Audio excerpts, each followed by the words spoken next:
এরপর গ্রামের লোকজন মৃত শিশুটিকে চৌবাড়ির বাগানে সমাধি দেওয়া হয়ে গেলে তারা সেখান থেকে চলে যায়। আর এদিকে নূপুর এগিয়ে গিয়ে মরে গেলাম গো। কোমরের ব্যথাটা এত বেড়েছে যে শুধুটুকু দাঁড়াতে পারছি না। দীপালির এমন কাতরানি শুনে বৌমা নূপুর তখন ঘরে আসে। মা, কোমরের ব্যথাটা খুব কষ্ট দিচ্ছে তাই না? আমি কি একটু কোমরে মালিশ করে দিব? খুব হয়েছে। না থাক, আর আদিক্ষেতা দেখাতে হবে না। এদিকে ব্যথা যন্ত্রণায় আমার খাটে যাওয়ার সময় হয়েছে, আর আজ পর্যন্ত নাতি নাতিনির মুখই আমি দেখতে পেলাম না। না, আপনি কষ্ট পাচ্ছেন তাই দেখে। আর সেখানে নূপুর না দাঁড়িয়ে ঘর থেকে বেরিয়ে যাবে যেই এমনই সময় এ কি, চলে যাচ্ছ? বরং দেখছো কোমরের ব্যথায় আমি মরে যাচ্ছি, কোমরটা একটু মালিশ করে দিতে হবে, তা তুমি জানো না? এরপর নূপুরের ওপর নানান ভাবে মানসিক অত্যাচার শুনতে থাকে। সন্তান জন্ম দিতে না পারায় কথা শুনতে শুনতে সে তাই উন্মাদ হয়ে উঠেছিল। একদিন, না না, আমি আর পারছি না, এত অত্যাচার, এত মানসিক যন্ত্রণা আমি আর সহ্য করতে পারছি না। এই বাড়ি ছেড়ে আমাকে চলেই যেতে হবে। এই কথা বলে নূপুর বাড়ি থেকে বেরিয়ে পড়ে। আর পথে যেতে যেতে সে দেখতে পায় সাদা কাপড় পরা জড়িয়ে বাসে বেঁধে একটি মৃত শিশুকে চৌবাড়ির বাগানে নিয়ে যাচ্ছে। আর তাই দেখে নূপুর বুঝতে পেরে যায় শিশুটির কি হয়েছে।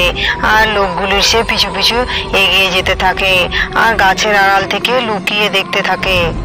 আহা, তুই কার কোল ছেড়ে চলে গেলি বাছা? না জানি তোর মা কত কষ্ট করে কান্নাকাটি করছে। তারপর গ্রামের লোকজন মিলে মৃত শিশুকে সমাধি দেওয়া হয়ে গেলে সেখান থেকে তারা চলে যায়। আর এদিকে তখন নূপুর এগিয়ে এসে, আমাকে যে তোকে কোলে নিতে খুব ইচ্ছা করছে, আসবি আমার কোলে? আয় না রে বাবা। নূপুর সেখানে বসে থাকে। ধীরে ধীরে রাত নেমে আসে। নূপুরের যেন জ্ঞান নেই। সে সেখানে সমাধির পাশেই বসে থাকে আর অঝরে কাঁদতে থাকে।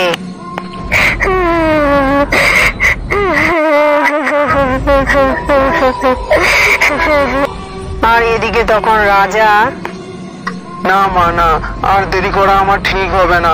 সারাদিন পেরিয়ে রাত হয়ে চললো, এখনো পর্যন্ত নূপুর বাড়ি ফিরলো না। আমাকেই খুঁজতে বেরোতে হবে।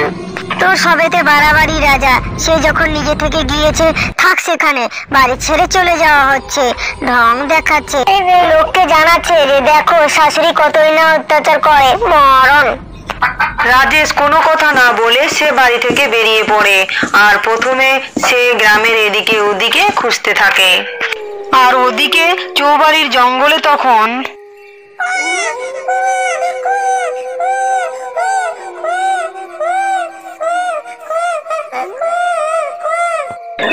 কে কাঁদছে এত রাতে? এখানে কে কাঁদছে? কই, কাউকে তো দেখতে পাচ্ছি না এখানে।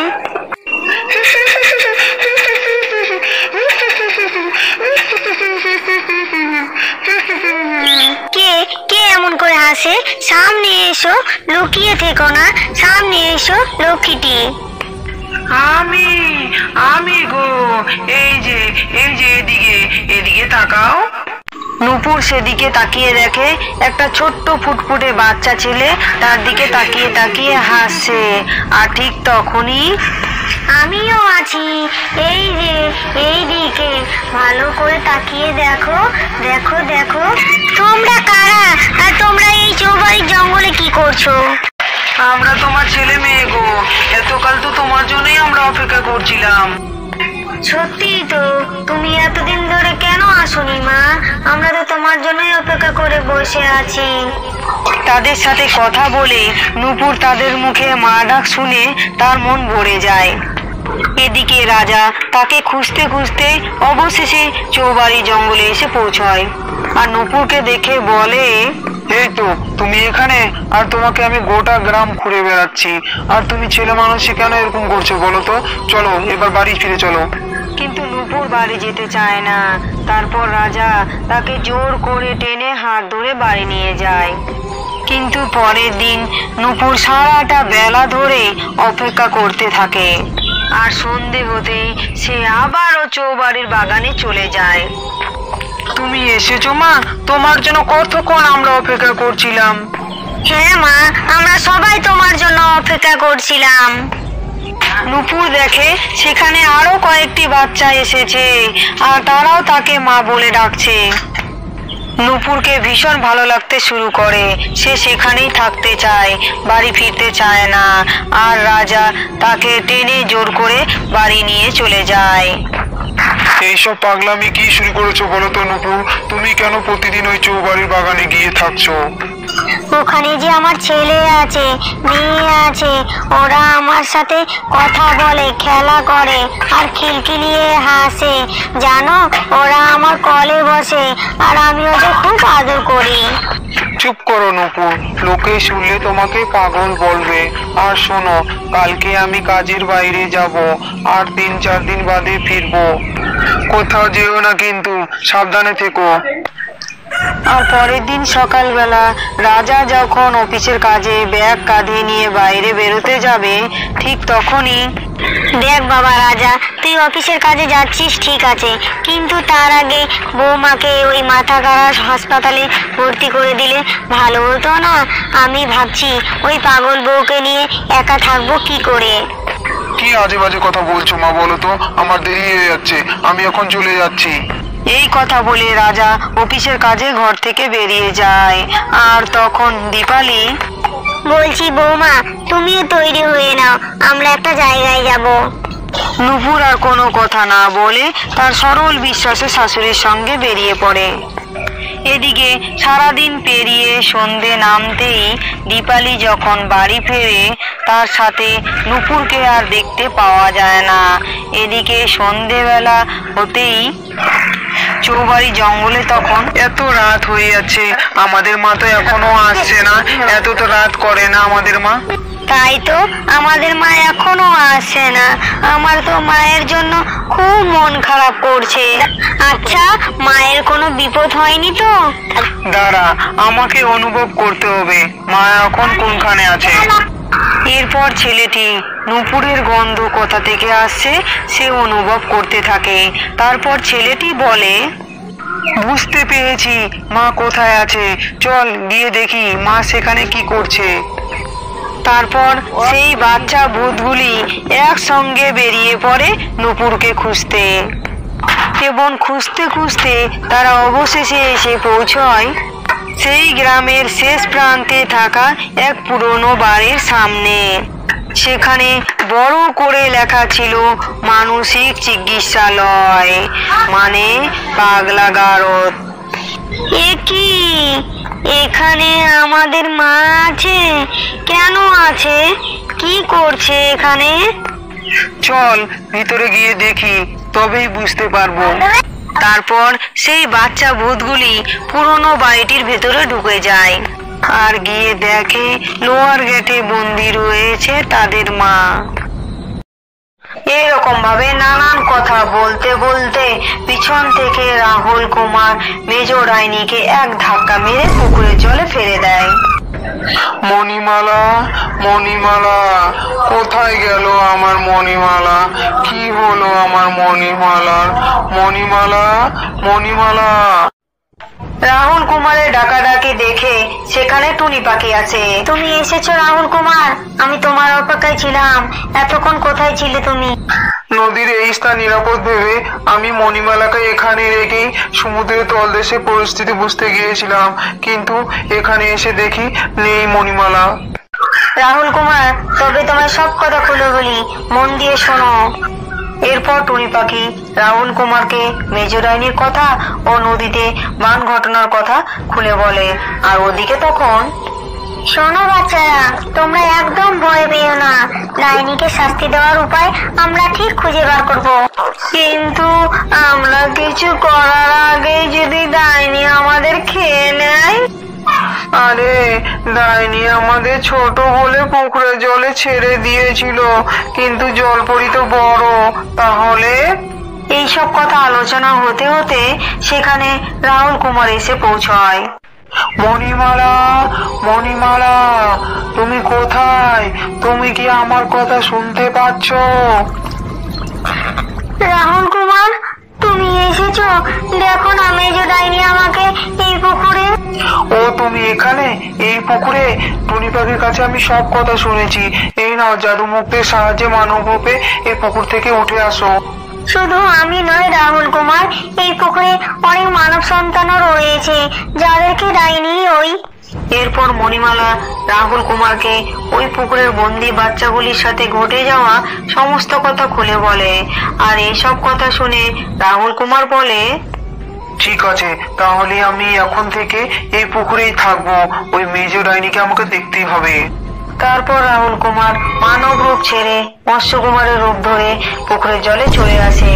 ওদিকে তখন গ্রামে আজ 2 দিন হয়ে গেল, আমাদের বাচ্চাদের কোনো খবর পাওয়া গেল না। হ্যাঁ তাই তো, ওরা কোথায় আছে, কেমন আছে, কিছুই তো বুঝতে পারছি না। এত দুশ্চিন্তা করো না, অনুসন্ধান তো চলছে, ওদের ঠিক খুঁজে পাওয়া যাবে। আর এইভাবে বৃদ্ধ কাকা তাদের সান্ত্বনা দিতে থাকে। আর ওদিকে তখন ভোলা চোর সেদিন জঙ্গলের পুকুর থেকে মাছ চুরি করে যা পয়সা পেয়েছিলাম তা শেষ হতে চললো। এখন তো কিছু একটা করতেই হবে। আজ রাতের দিকে একটা শুভ মুহূর্ত দেখেই এইভাবে ভোলা চোর বসে বসে আবার চুরি করার পরিকল্পনা ভাবে। সেদিনের রাতের বেলায় এই 13 মাস হেঁটে হেঁটে গিরি শাকচুন্নির সাথে দেখা করতে গিয়ে 2 দিন পেরিয়ে গেল। উড়তে পারলে কতই না ভালো হতো। আর এদিকে আমার পুকুরের মাছগুলি কি খবর কে জানি।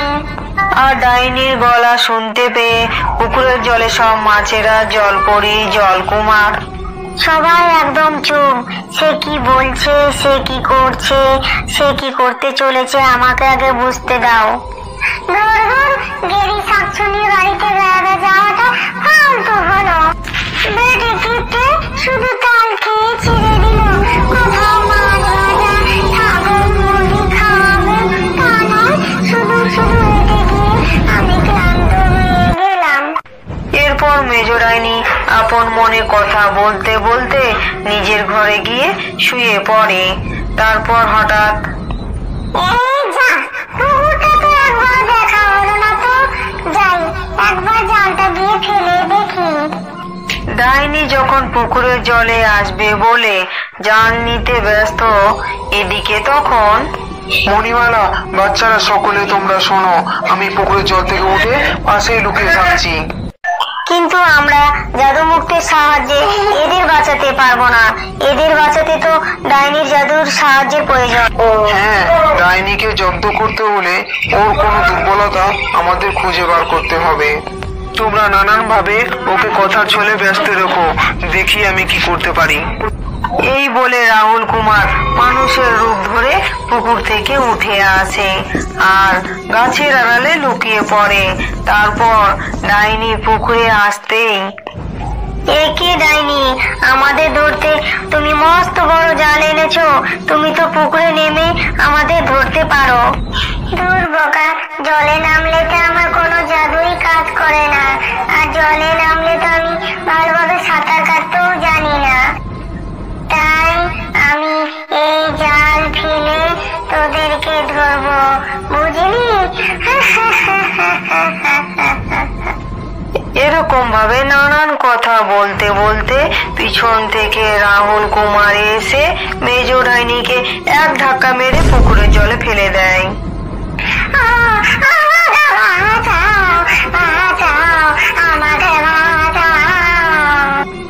ডাইনি জলে পড়ে নিজেই বাঁচাও বাঁচাও চেঁচাচ্ছে। এবার বল ডাইনি, কোন জাদুতে বাচ্চাগুলিকে মাছ থেকে মানুষ রূপে ফেরানো যাবে? ওরে বাবা, এটা আবার কে? তুই আমাকে জলে ধাক্কা মেরেছিস তাই না? শিগগিরই আমাকে জল থেকে তোল। তারপর মণিমালাও নিজের রূপ বদলে মানুষের রূপ ধরে রাহুল কুমারের পাশে এসে দাঁড়ায়। এ হলো রাহুল কুমার, আমাকে বাঁচাতে এখানে এসেছে। এবার তুমি বাচ্চাদের বাঁচানোর জাদু মন্ত্র বলো, না হলে তুমি এখানে চিরকাল পুকুরের জলে বন্দি থাকবে। ওরে বাবা, না না না, বলছি কিন্তু আমাকেও পুকুরের জল থেকে তুলবি আগে, কথা দে আগে। হ্যাঁ হ্যাঁ তুলবো, কথা দিচ্ছি, কিন্তু বাচ্চাদের বাঁচানোর আগে উপায় বল। তখন মেজ ডাইনি তাদেরকে যেমনটি করতে বলে রাহুল কুমার তার কথা মতো তার ঘরে গিয়ে দেখে একটি বোতলে লাল জাদু তরল রয়েছে। আর সেই তরল নিয়ে এসে পুকুরের জলে ঢেলে দিতেই বাচ্চাগুলি মানব রূপ ফিরে পায়। কিন্তু ডাইনি, এবার আমাকে জল থেকে তোল, আমি তোকে বাচ্চাদের বাঁচানোর উপায় বলে দিলাম। আর এদিকে এই মুহূর্তে কেউ আসছে এমন আওয়াজ পেয়ে তারা সকলে লুকিয়ে পড়ে। আর ডাইনি তখন জলে ডুব দিয়ে দেয়। আর এদিকে তখন ওহো, আজও পরিবেশ দেখছি একেবারে পরিষ্কার, জল বৃষ্টি কিছুই নেই, জনমানুষের দেখাও নেই, শুধু জালটা ফেলবো আর মাছ ধরে কেটে পড়বো। এরপর ভোলা পুকুরের কাছে এসে জালটিকে ঝপাম করে পুকুরের জলে ফেলে তার জালে ডাইনি আটকা পড়ে। তারপর ওই বাবা, জলটা তো অনেক ভারী, মনে হয় অনেক মাছ পড়েছে। ও এরপর ভোলা জেলে জাল পাড়ে টেনে তুলতেই বেটা বদমাস চোর, খুব না আমার পুকুরে মাছ চুরি করে বাজারে বিক্রি করা হচ্ছে। হতচ্ছাড়া, তোর জন্য সব গন্ডগোল হচ্ছে আমার। ওরে বাবা রে, এই যে ডাইনি। আর তোর জন্য আমি পুকুরে জলে ডুবে যাচ্ছিলাম, আর তোর একদিন কি আমার একদিন। এই কথা বলে ডাইনি জাদু করে ভোলা চোরকে বিড়াল বানিয়ে দেয়।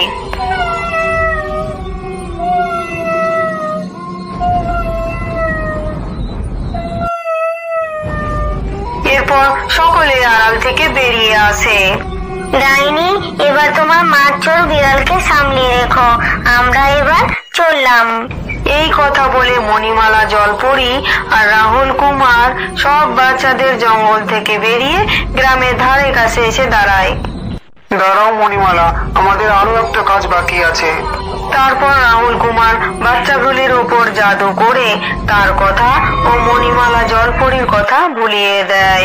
তারপর সেখান থেকে তারা চলে যায় আর বাচ্চাগুলিও গ্রামে ফিরে যে যার বাড়ি চলে যায়। আমাদের গল্প এখানেই শেষ। আমাদের গল্প যদি ভালো লেগে থাকে তাহলে ভিডিওকে লাইক করে চ্যানেলকে সাবস্ক্রাইব করে দিন। আর নতুন নতুন গল্প দেখতে চাইলে বেল আইকনটি প্রেস করতে ভুলবেন না।